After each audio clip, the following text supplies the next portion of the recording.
अस्सलाम वालेकुम नाज़रीन, कैसे हैं आप। उम्मीद है आप सब ठीक होंगे। अल्लाह ताला हम सब पर अपना करम और फजल बनाए रखे, आमीन सुम्मा आमीन। हमारी आज की वीडियो में हम बात करने वाले हैं लतीफ़ा ख़फ़ी के ऊपर। और जैसा कि आप सब जानते हैं कि इस टॉपिक के ऊपर मैंने ऑलरेडी वीडियो को स्टार्ट कर दिया है और वन बाय वन हम अपने बातिन के तमाम लताइफ़ के ऊपर एक वीडियो में एक लतीफ़ा को डिस्कस कर रहे हैं। और आज की वीडियो भी इसी टॉपिक के ऊपर है कि बातिन के लताइफ़ में जो चौथा लतीफ़ा है जो आलम अमर से ताल्लुक़ रखता है, इसके ऊपर हम आज डिटेल से गुफ्तगू करेंगे और उम्मीद करती हूँ कि आज की वीडियो भी आपको बाकी वीडियोस की तरह अच्छी लगेगी और इस वीडियो के ज़रिए भी आपको लतीफ़ा ख़फ़ी के बारे में काफ़ी ख़ुसूसियात का इल्म होगा और बाकी जितने भी बातिन के मामलात हैं उनको भी समझने में आसानी होगी।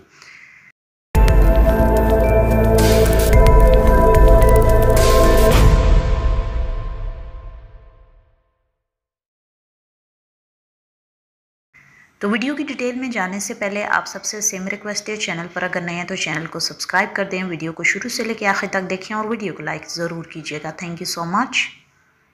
जैसा कि आप सब जानते हैं कि बातनी लताइफ़ के अंदर लतीफ़ा ख़फ़ी का चौथा नंबर आता है और लतीफ़ा ख़फ़ी की खसूसियात के ऊपर ऑलरेडी मैं अपनी यानी लताइफ़ के ऊपर मैं ऑलरेडी एक वीडियो बना चुकी हूँ जो आज से 1 साल पहले मैंने बनाई थी, जिसमें इन शॉर्ट मैंने डेली बेसिस के पॉइंट ऑफ व्यू से, दुनियावी पॉइंट ऑफ व्यू से किस तरह इंसान को जो है उससे फ़ायदा होता है और कौन कौन सी इबादत उसमें शामिल होती हैं, ऑलरेडी वो वीडियो डाली है। अगर आपने वो वीडियो नहीं देखी तो वो वीडियो आप देख लीजिएगा ताकि थोड़ा सा रफली आइडिया आपको वहाँ से भी हो जाए, क्योंकि आज हम डिस्कस करने वाले हैं लतीफ़ा ख़फ़ी उन पॉइंट्स के ऊपर जो पॉइंट बहुत अहम हैं। एक इंसान जब रूहानियत में चलता है तो लताइफ़ को कौन कौन सा रुतबा और दर्जा या कौन कौन सी खसूसियत से वो इस्तिफ़ादा हासिल करता है, इस वजह से इस वीडियो के अंदर मैं उस बात को डिस्कस नहीं करूँगी। लेकिन फ्यूचर में आने वाली वीडियो के साथ साथ जैसे ही हम अपने तमाम लताइफ़ के ऊपर गुफ्तगू कर लेंगे, एक एक वीडियो बना लेंगे, फिर उसके बाद मैं पूरा लुब्बे लुबाब जो है डेली बेसिस के ऊपर और प्लस इबादत के पॉइंट ऑफ व्यू से और क्या चीज़ें हमें करनी चाहिए जिसकी वजह से हमारे ये तमाम लताइफ़ जो हैं मुस्तफ़ीद होते रहें और इसी तरह काम करते रहें प्रॉपर तरीके से, ताकि हमारे बातिन को जो है ना इसी तरह रोशन रखने में ये लताइफ़ हमारे मदद के हामिल हों। तो उसके ऊपर हम तमाम लताइफ़ की वीडियो बनाने के बाद एक डिटेल से जो है वीडियो उसके ऊपर मैं बनाऊँगी इंशाल्लाह, जिससे आपको काफ़ी हद तक आसानी होगी कि किस तरह हमने अपने लताइफ़ को पुरनूर रखना है और किस तरह हमने अपने लताइफ़ को इसी तरह ज़िक्र के ज़रिए मुनव्वर रखना है और इस चीज़ को हमने लेके चलना है ताकि हमारे बातिनी मुशाहिदात वगैरह और इल्हाम, इल्का और इन चीज़ों को हम आसानी एंड प्रॉपर तरीके से समझ पाएँ। तो चलिए बढ़ते हैं वीडियो की डिटेल के अंदर। लतीफ़ा ख़फ़ी जैसे कि नाम से आपको हल्का सा इशारा हो रहा होगा कि इसका मतलब है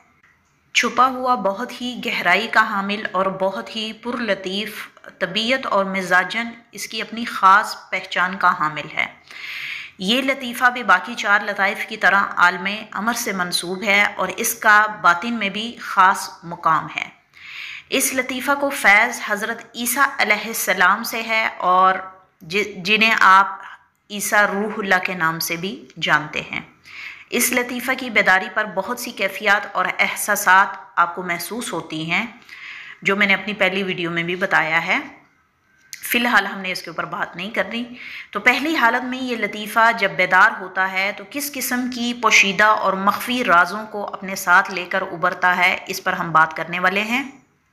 पहली हालत में ये लतीफ़ा इस नूर की तजल्ली से बेदार होता है और बेदारी के ऊपर बहुत सारे राज और बहुत सारे छुपे हुए मामलात, उसमें आपके बातिन के मामलात भी हो सकते हैं, उसमें बाकी लोगों के जो इर्द गिर्द के आपके लोग हैं उनसे रिलेटेड भी मामलात हो सकते हैं। यानी इस लतीफ़ा की बेदारी के ऊपर जो मेन इम्पैक्ट पड़ता है वो छुपी हुई चीज़ों का ज़ाहिर हो जाना या खुफिया चीज़ों का आपके सामने आ जाना जो पहले मौजूद होती हैं लेकिन ज़ाहिरन हमें उस चीज़ का एहसास नहीं होता। तो इस लतीफ़ा की बेदारी के ऊपर एक ख़ास किस्म की तब्दीली जो आप महसूस करते हैं कि आपका बातिन आपके अंदर मौजूद है, लेकिन वो आपको ज़ाहिरी तौर पर तभी उस चीज़ का एहसास होता है जब कोई चीज़ या कोई पर्दा वहाँ से उठे तो कोई चीज़ आपके सामने आए। तो इस लतीफ़ा की बेदारी और इस लतीफ़ा की खसूसियत यही है कि छुपी हुई चीज़ों को, जो मामलात छुपे होते हैं, पर्दे के अंदर होते हैं, उनको खोल के आपके सामने ज़ाहिर कर देता है। तो किसी भी चीज़ का, छुपे हुई चीज़ का आपके सामने ज़ाहिर होना, जो पहले अपना वजूद और मुकाम रखती है लेकिन ज़ाहिरन आप उसको महसूस नहीं कर पाते, देख नहीं पाते या समझ नहीं पाते, तो फिर आपके लिए काफ़ी अचंभे वाली बात होती है कि ये क्या चीज़ हो रही है। तो लतीफ़ा ख़फ़ी जब भी बेदार होता है तो इस किस्म के मामलात आपके सामने आते हैं जो बज़ाहिरन छुपे होते हैं लेकिन बाद में एकदम आपके सामने अपीयर हो जाते हैं। तो ये एक स्ट्रॉन्ग इंडिकेशन होती है जिससे आपको अंदाज़ा होता है कि मेरा ये लतीफ़ा ख़फ़ी जो है ये बेदार हुआ है। और ये सालिक के लिए खुशकिस्मती और नसीब की बात होती है कि अल्लाह ताला उसको इस लतीफ़ा की बेदारी का तोहफ़ा अता करते हैं। इसके साथ साथ जब ये लतीफ़ा बेदार होता है तो अल्लाह रब्बुल इज़्ज़त उस इंसान को एक ख़ास किस्म का इल्म को समझने का तरीका जो है वो अता करते हैं, जिसको तसव्वुफ़ की ज़ुबान में अगर आपने सुना हो तो इल्म लदुनी कहा जाता है। लेकिन चूँकि मैं अपनी वीडियो के अंदर सादा अल्फाज में और आसान अल्फाज में आपको वाज़ह करने की कोशिश करूँगी कि इल्म लदुनी या इल्म लदुन क्या होता है, तो इस चीज़ के लिए मैं वाज़िया कर दूं यहाँ पे कि इस वीडियो को बनाने से पहले मैं थोड़ा सा कंफ्यूज थी इस मामले के ऊपर कि जिस तरह अल्लाह रब्बुल इज़्ज़त हर लतीफ़े को एक दर्जा और एक खसूसियत से नवाजता है, तो इसको कौन सी खसूसियत हासिल है। तो अल्लाह रब्बुल इज़्ज़त ने अल्हम्दुलिल्लाह आसानी की मेरे लिए और मुझे इस चीज़ का इदराक हुआ कि इल्म लदुन बेसिकली वो चीज़ है कि अल्लाह ताला इस लतीफ़ा की बेदारी के साथ इंसान के ऊपर इल्म के ख़जाने को अता करता है, इल्म के ख़जाने को ओपन करता है, इल्म के ख़जाने को ज़ाहिर करता है। अभी इल्म क्या है? किसी भी चीज़ का दुनियावी इल्म हो या किसी भी चीज़ का बातिनी इल्म हो या आपके अंदर के बातिन का इल्म हो, उसके ऊपर आपको अल्लाह रब्बुल इज़्ज़त इल्म के ख़जाने जो है वो आपको नवाजता है। यानी आप कह सकते हैं कि कोई आम इंसान जो अपने बातिन से इतनी शनासाई नहीं रखता, तो वो इस चीज़ पे बहुत मुश्किल से यकीन करेगा कि बातिन भी उसका मौजूद है। इसकी मिसाल मैं यहाँ पे इस तरह देना चाहूँगी कि जब किसी चीज़ का आपको इल्म होता है या उसको होते हुए आप देखते हैं, तो आपके लिए आसानी हो जाती है उस चीज़ को या उस इल्म के वजह से उस किए हुए अमल को अपनी ज़ाती ज़ात के अंदर अपनाने के लिए, क्योंकि आपने वो चीज़ होते हुए देखी होती है। लेकिन अल्लाह रब्बुल इज़्ज़त इस लतीफ़ा की बेदारी के ऊपर ख़ास तौर से उस बंदे के ऊपर फजल और अपना करम करते हैं कि इस लतीफ़ा की बेदारी की वजह से उस इंसान को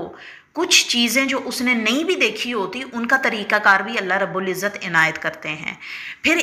ऐसे इंसान की इस लतीफ़ा की बेदारी के ऊपर इल्म का जो है दरवाज़ा वो खुल जाता है। यानी ज़िंदगी के तमाम मामलात जितने भी हों, किसी भी किस्म की मुश्किलात हों, किसी भी किस्म की परेशानियां हों, अगर वो बंदा राह हक़ का मुसाफिर है तो अल्लाह रब्बुल इज़्ज़त कदम ब कदम उस इंसान के लिए रहनुमाई और इल्म जो है उसको अता करते हैं। तो ये बेसिकली इस लतीफ़ा की बेदारी के ऊपर जो इस इंसान को इल्म का दर्जा या इल्म का ख़जाना जो अता होता है, उसकी वजह से सालिक के लिए और आसान हो जाता है कि वो अपने बातनी मामलात को या अल्लाह रब्बुल इज़्ज़त की बनाई करदा जितनी भी इस दुनिया और कायनात के अंदर चीज़ें हैं उनकी बारे में नॉलेज जो है उसको मिलना शुरू हो जाता है। यही वजह है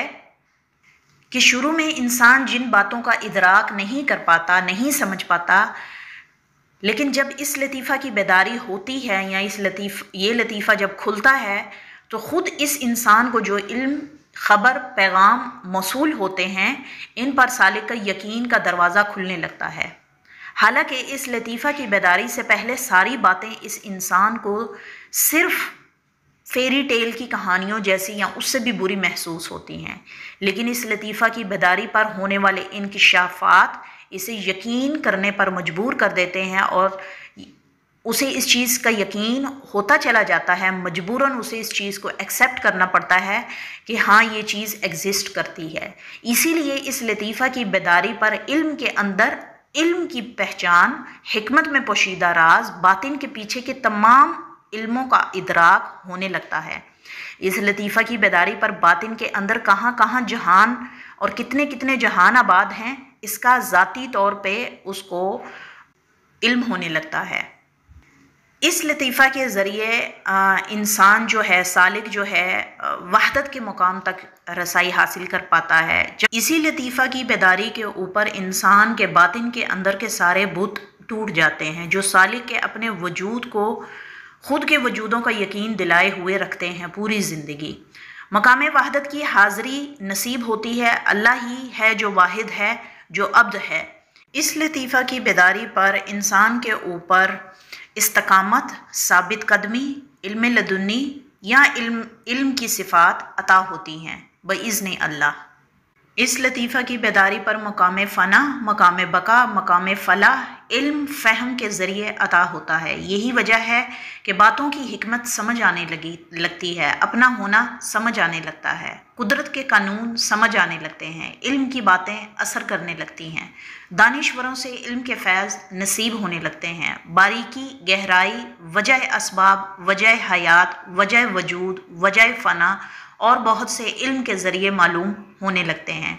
मुशाहिदात, मुराकबा, कश्फ, इल्हाम, इल्का,